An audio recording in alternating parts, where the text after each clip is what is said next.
Question number 4 on the materials topics, multiple choice questions. This is all about two different wires which are loaded and then break X and Y.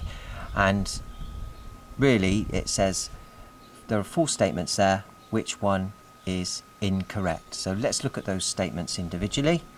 First of all, A says for a given extension more energy is stored in X than Y, so we can see the energy stored is the area under the graph, and it's very clear that the area for X is much greater than that of Y, so that is correct. X does store more than Y. The Young modulus for the material of Y is greater than that of X, so the Young modulus is greater, so we'll go back to that one. Let's look at C. Both Y and X obey Hooke's law. Well, they're both straight lines through the origin, so they both obey Hooke's law. And wire X has a greater breaking stress than wire Y. Okay. Now, stress is force over area. Let's look at the two. So this one breaks, X breaks at a higher force than Y.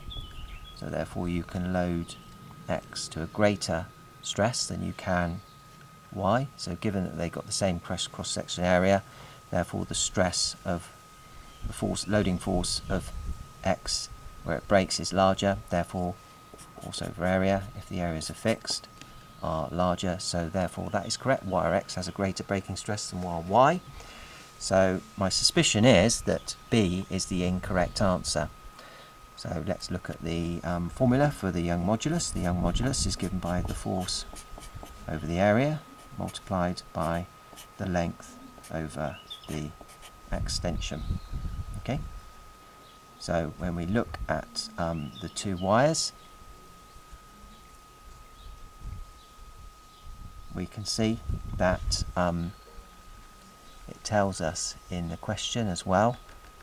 Let me just scroll up. Let's look at this. So the force over the area, they've got the same cross-sectional area. The force is greater for X for the same length and the same original length and the same extension. So therefore, if the cross-sectional area is the same, the length the same, and the extension is the same, then you would expect the Young modulus of X to be greater than that of Y.